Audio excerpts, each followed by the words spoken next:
Hello everyone. आज हम international business के unit 1 introduction to international business के टॉपिक कॉन्सेप्ट ऑफ ग्लोबलाइजेशन को कंटिन्यू करेंगे। उसमें सेवरल की फैक्टर्स को पढ़ेंगे आज। Several key factors known as drivers have accelerated this process. इसका मतलब है ग्लोबलाइजेशन के प्रोसेस को फास्ट करने में कुछ की फैक्टर्स जिन्हें ड्राइवर्स कहा जाता है इम्पोर्टेंट रोल प्ले करते हैं। Liberalization of capital markets. The digitization of capital has allowed investment to flow more freely across international borders, creating opportunities while also increasing risk related to currency fluctuation.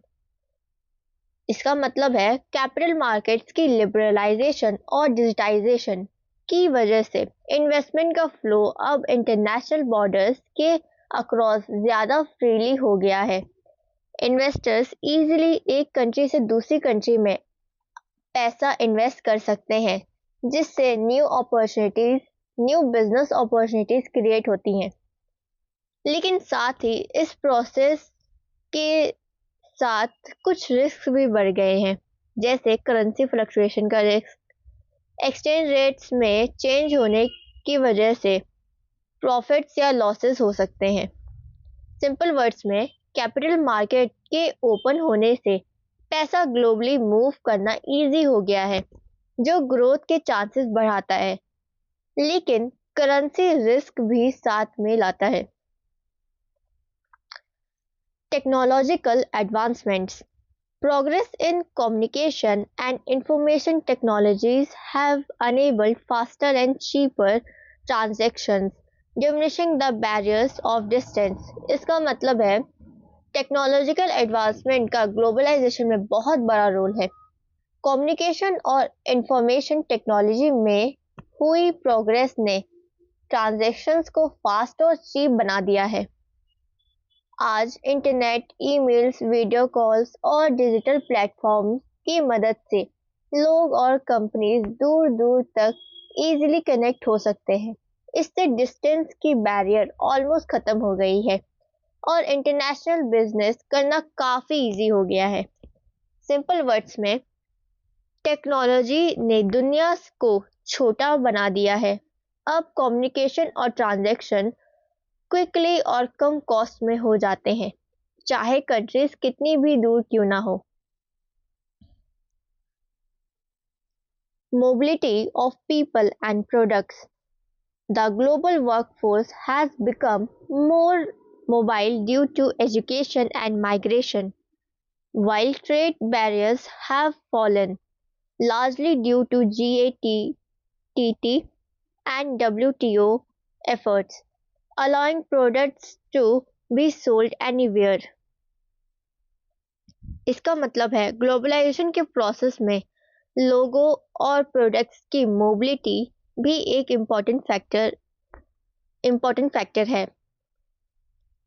आज के time में global workforce ज़्यादा mobile हो गया है। GATT यानी कि general agreement on tariffs and trade और WTO यानी कि वर्ल्ड ट्रेड ऑर्गेनाइजेशन के एफर्ट्स की वजह से इन ऑर्गेनाइजेशन ने कंट्रीज के बीच टैरिफ और रिस्ट्रिक्शन को रिड्यूस करने में हेल्प की है।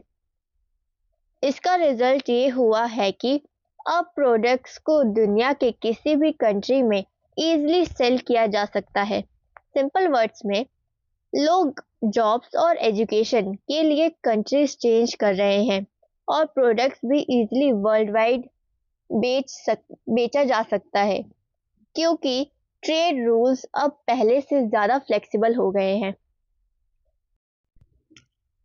Decline in transportation cost.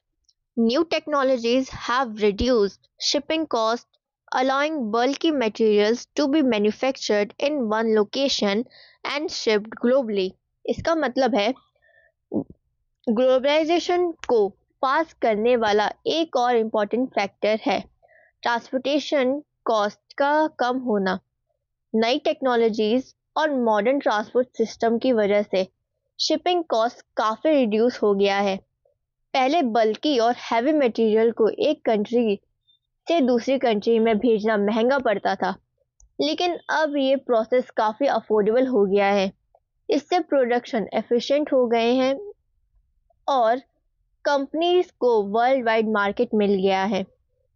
Simple words में, ट्रांसपोर्ट सस्ता हो गया है, इसलिए अब हैवी गुड्स भी इजीली और कम कॉस्ट में दुनिया के किसी भी कोने में भेजे जा सकते हैं। Global consolidation. Firms are increasingly merging and acquiring across borders to compete in multiple geographical markets. इसका मतलब है ग्लोबलाइजेशन के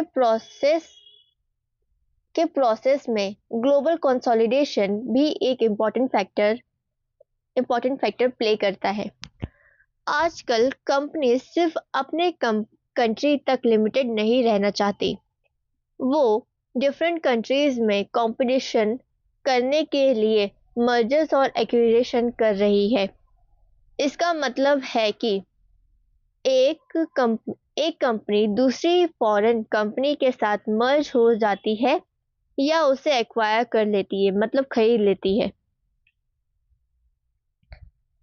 इससे कंपनीज को मल्टीपल ज्योग्राफिकल मार्केट्स में एंट्री मिल जाती है, उनके मार्केट शेयर बढ़ता है और वो ग्लोबल लेवल पर स्ट्रॉन्ग पोजीशन बना पाती है। सिंपल वर्ड्स में, कंपनीज अब इंटरनेशनल लेवल पर ग्रो करने के लिए दूसरी कंट्रीज की कंपनीज के साथ जुड़ रही है या उन्हें खरीद रही है ताकि वो वर्ल्ड वाइड कंपटीशन कर सके। Thank you.